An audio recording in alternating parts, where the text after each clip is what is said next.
So this may be one of the weirder graduation speeches you've heard.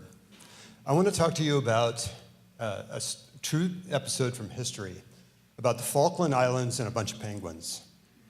And then I want to draw a conclusion from that for you graduates. All right, the Falkland Islands are a little nothing group of islands down on the southern, way southern tip of South America.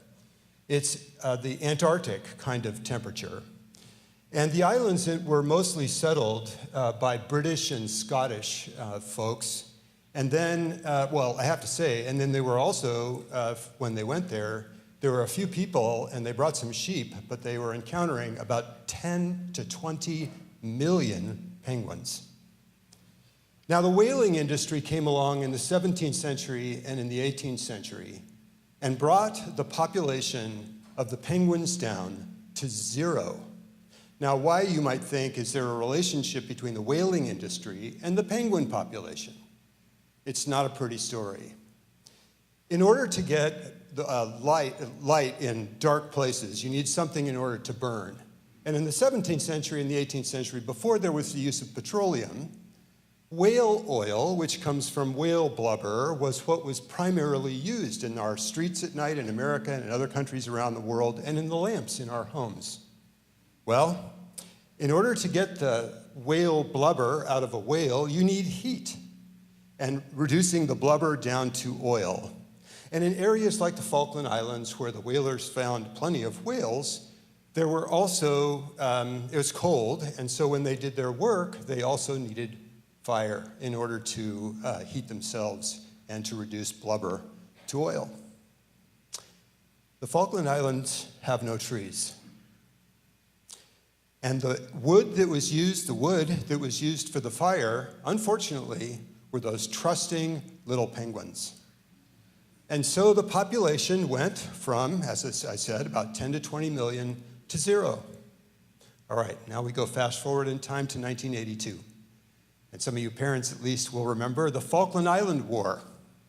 So this is a strange little war. A war between Britain and Argentina over these little rocky islands that seemingly no one would care about. At a time, a pretty corrupt Argentinian government decided that they needed to show to their people that they had some might and power and they needed some help in the polls, and so they sent an armed force off to those little islands and took them from the British. Now, they didn't think the British were going to do anything or care, because who would possibly care about these little rocks out in the middle of the ocean down there? But they didn't reckon correctly with Prime Minister Margaret Thatcher.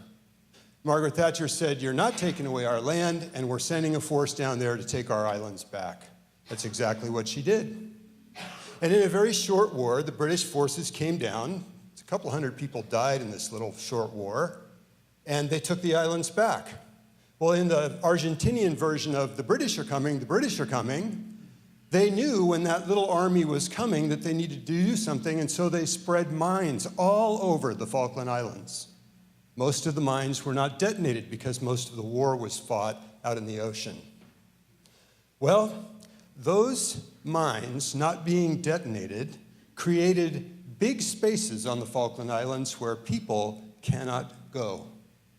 And so, safe zones were created where light little penguins could make a comeback in the Falkland Islands. And today, the population of the Falkland Islands is a few hundred people, a whole lot of sheep, and about 1 million penguins, and the population is growing.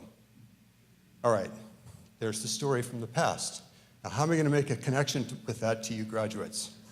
In order to do that, we did not rehearse this, but I would like you to come up like you were going to do later, but I want you to face me, and then in a little bit I'll have you turn around and face the audience. But if you'll come up and face me, I want to give you your charge.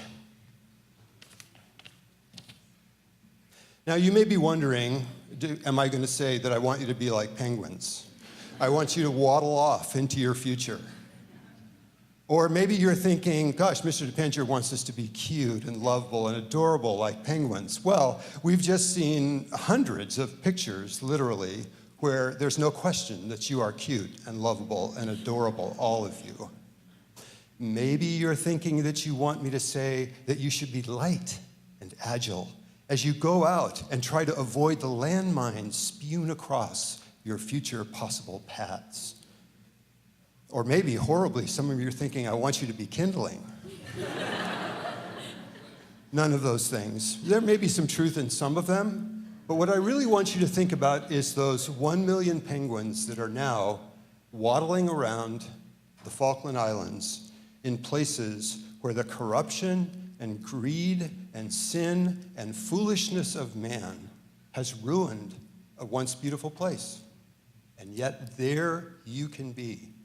I am charging you, like those penguins, to go to a place that is dark and bring light. To go to a place that is dangerous and bring hope. To go to a place where there is death and bring life. And you will only be able to do this by the grace of our Lord Jesus Christ. And so I charge you to be like those penguins on the Falkland Islands, bringing beauty into places where men have placed a mark of ruin. All right. Now, graduates, you're about ready to turn around. I'll tell you to do that in a second, but I just want to make you all check. Your tassel should be on the right-hand side, right? You're good? Front part of the right-hand side, yeah. Okay, I'm going to have your parents come up and give you your diplomas in just a minute. So if you'll turn around and face the audience, I'd like the parents to come forward and give your students their diplomas. While the parents are filing forward, I'd like to repeat something that Graham Harbin said at the very beginning, that this graduation ceremony was created, run, managed beautifully, I think, by all the parents and the families of the Academy. And it's my pleasure at this moment to step aside as a representative of Live Oak Academy and enjoy this moment while parents are giving these hardworking students their diplomas from high school.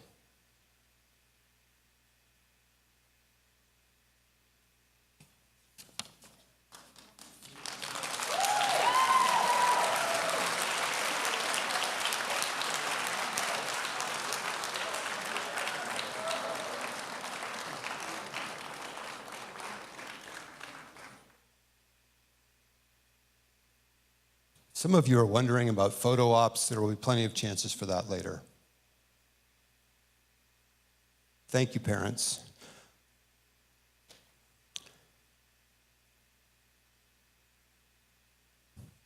And now, students, if you will please move your tassels from the right-hand side to the left-hand side. I am so pleased to present to you the Live Oak Academy graduating class of 2017.